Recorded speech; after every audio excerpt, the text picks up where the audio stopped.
What if I told you that some of Hollywood's most cherished stars were living double lives so elaborate they make today's celebrity scandals look like child's play? Behind the glamour and glitter of the golden age lurked family secrets so explosive, studios spent millions to keep them hidden.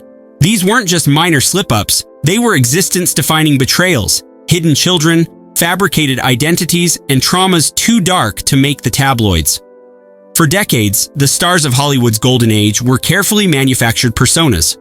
With movie moguls pulling the strings, every relationship, every smile, and every scandal was carefully scripted. But the truth? It was far messier and far more human than any of us imagined. Today, with memoirs being unearthed and studio archives declassified, we're finally able to glimpse the real lives behind those famous faces. The secrets they carried tell a deeper story, not just of fame, but of survival, shame, resilience, and sacrifice. From shocking parentage cover-ups to stolen identities and lifelong deception, these stories aren't just celebrity gossip. They're cautionary tales of what happens when image becomes more important than truth. Marilyn Monroe, the foster child who never found home? Behind her vulnerability became a cultural phenomenon, yet behind her laughter was a woman paralyzed by self-doubt, clinging to fame as a substitute for the unconditional love she never received. On film sets, she often arrived late, not out of diva behavior, but because her anxiety would overwhelm her. Directors alternated between frustration and heartbreak. They knew she wasn't unreliable, she was unraveling. Even her most iconic performances came at the cost of intense emotional toll. Marilyn Monroe's platinum blonde bombshell image lay one of Hollywood's most heartbreaking stories of abandonment and the desperate search for love. Born Norma Jean Mortensen in 1926, she never knew her father and spent most of her childhood in foster homes and orphanages. After her mother, Gladys, was institutionalized for mental illness, the little girl, who would become the world's most famous icon, was shuttled between 11 different foster families before age 16. She endured assault by at least one foster father and developed a stutter that plagued her throughout her life when she was nervous. At 16, she married a neighbor's son, primarily to avoid returning to the orphanage. Monroe's famous breathless voice and childlike demeanor weren't just acting choices. They were psychological defense mechanisms developed in childhood to seem non-threatening and lovable to the adults who controlled her fate. The tragedy of Monroe's later life stemmed directly from her childhood trauma. Despite worldwide fame and adoration, she remained convinced that everyone would eventually abandon her, leading to a pattern of desperate relationships and 3 failed marriages. She was in and out of psychiatric hospitals, struggling with dependency on sleeping pills and alcohol. Her famous affairs with powerful individuals like John F. Kennedy were partly attempts to find the father figure she had never had. Even at the height of her fame, she would call friends in the middle of the night, terrified of being alone.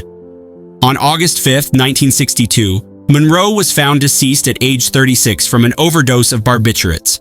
The woman who had brought joy to millions had never been able to heal the wounded child within herself. Her passing marked the end of an era, but also highlighted the devastating cost of childhood trauma that no amount of fame or success could repair. Clark Gable and Loretta Young, Hollywood's most explosive secret child. In 1935, the pressure to uphold a spotless reputation weighed heavily on both stars.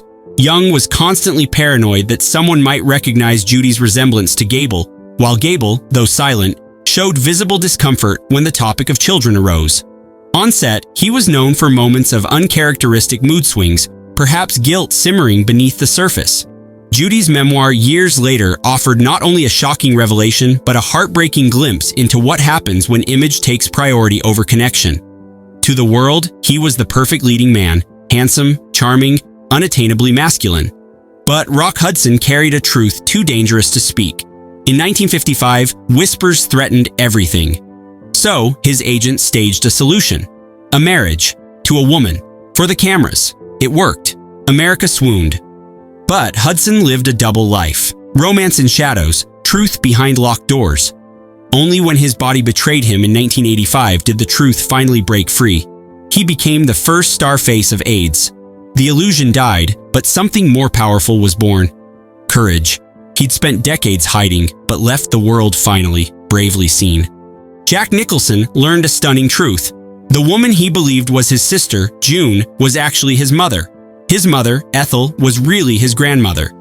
To hide June's unwed pregnancy in 1937, the family fabricated their roles so convincingly that Jack only discovered the truth at age 37 through a Time magazine reporter. Both women had passed away before he learned the truth. Though not traumatized, Nicholson reflected deeply on his past. His story highlights the intense stigma around unwed motherhood in mid-century America, where families often restructured reality to protect reputation, an experience shared by many during that time. Despite his reputation as Hollywood's ultimate bachelor, Nicholson proved to be a devoted father to his 6 children from various relationships. Friends describe him as surprisingly tender and involved with his kids, perhaps compensating for the family dysfunction he experienced. In his later years, as his health declined, these same children rallied around him with remarkable devotion. His daughter Lorraine became particularly protective, managing his care as he dealt with memory issues.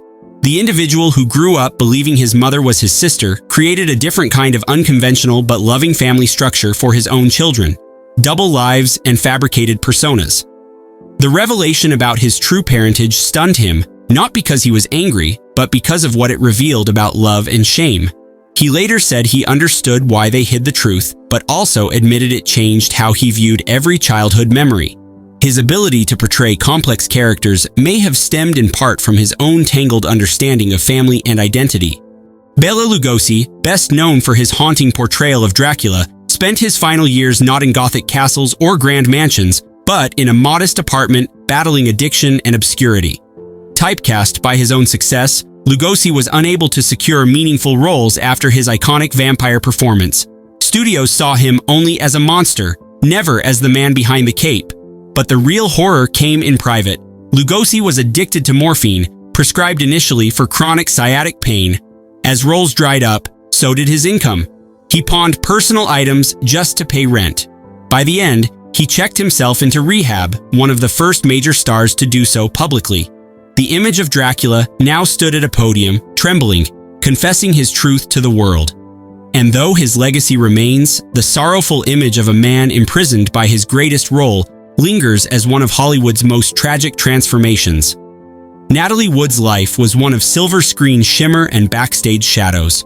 From a young age, she was paraded by her ambitious mother to casting agents, even before she understood the roles she was given. By 15, she was already dealing with adult relationships and studio-driven image manipulation. The pressure to remain perfect followed her into adulthood. Every misstep became tabloid fodder. And then came that fateful night on the yacht with husband Robert Wagner and actor Christopher Walken. Her mysterious death by drowning has remained one of Hollywood's most unsettling cold cases.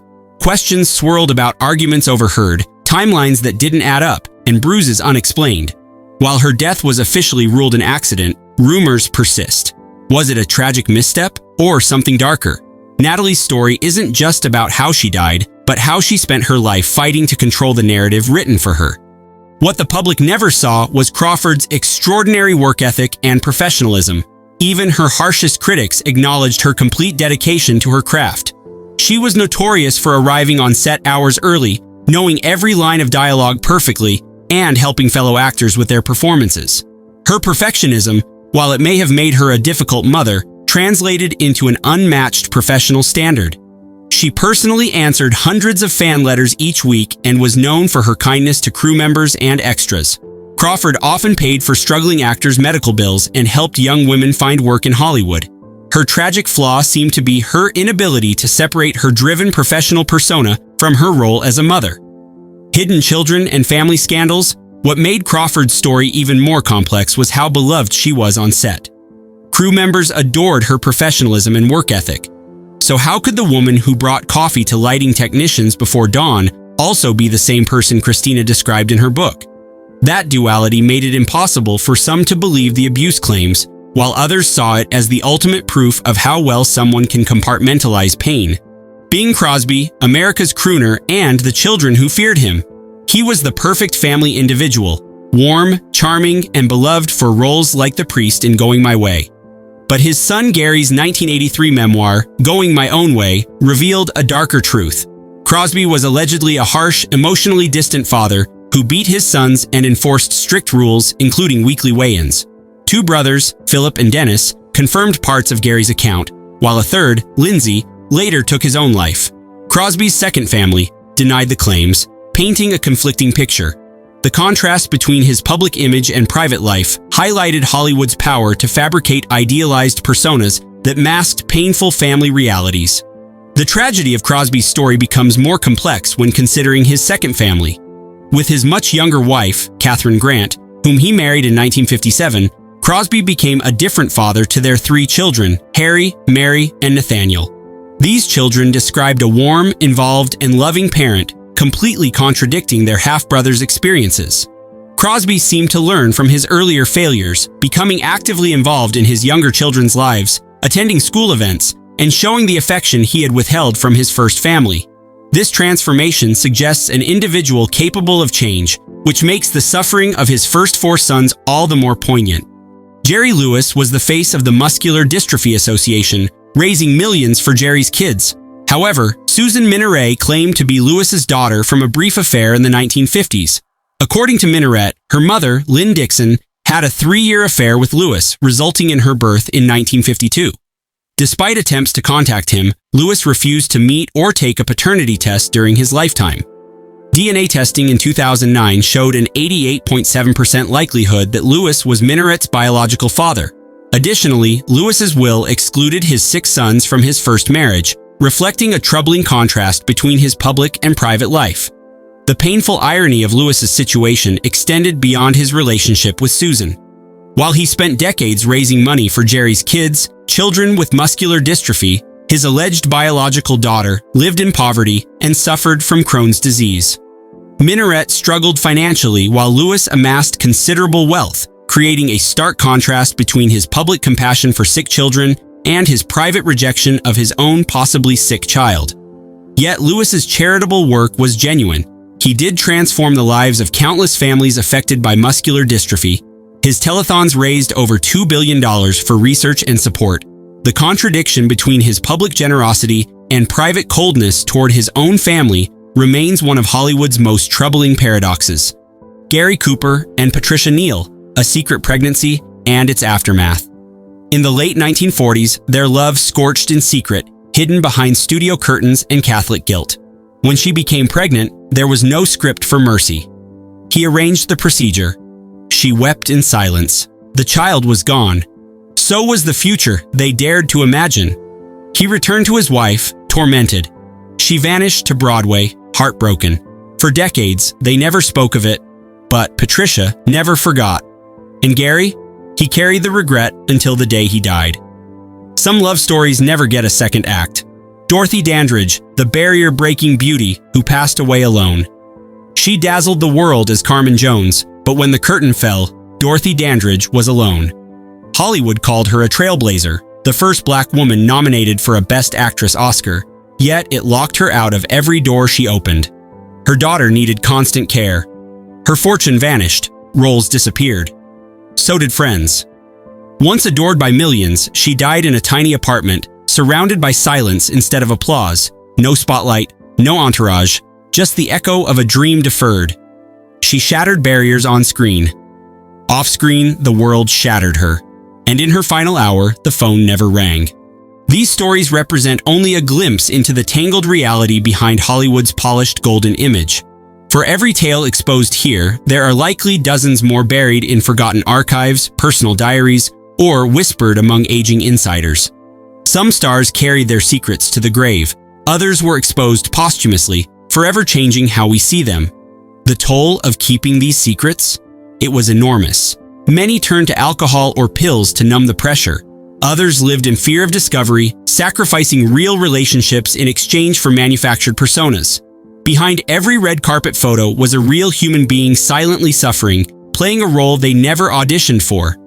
And yet, there's something deeply inspiring about how many of these stars endured. Some turned pain into performance, grief into art, and silence into advocacy. They remind us that even in a system built to suppress truth, the human spirit finds a way to survive. Their stories make us question how much of our own image is real and how many of our heroes were hiding in plain sight. So the next time you watch a classic film, remember this. You're not just seeing a character. They were often acting in two roles, one for the camera, and one for survival. These hidden histories might seem trapped in sepia-toned reels, yet their rhythms still pulse through today's feeds. Every choreographed apology video, every publicity-grade romance, descends from moguls who taught Hollywood to trade confession for choreography. Exposing these buried truths doesn't tarnish legends, it restores them, stitching flesh back onto cardboard cutouts and letting the complicated, frightened people inside finally exhale. So when the next headline screams breaking scandal, remember the blueprint is older than Technicolor. The red carpet has always doubled as a tightrope, and the brighter the bulbs, the deeper the shadows. If fame can still blind, it can also illuminate, so long as we keep our gaze humane, curious, and unflinching. Think of Monroe's trembling voice, Hudson's hidden heart, and Crawford's competing masks. Their stories stand as caution signs, marking the point where image outruns identity. Let their triumphs inspire and their failures instruct a new generation demanding authenticity on and off the screen. Thank you for strolling the shadowed boulevard with Hollywood Vintage Vibes. Please hit that like button, subscribe, and leave a comment below. Which secret surprised you the most?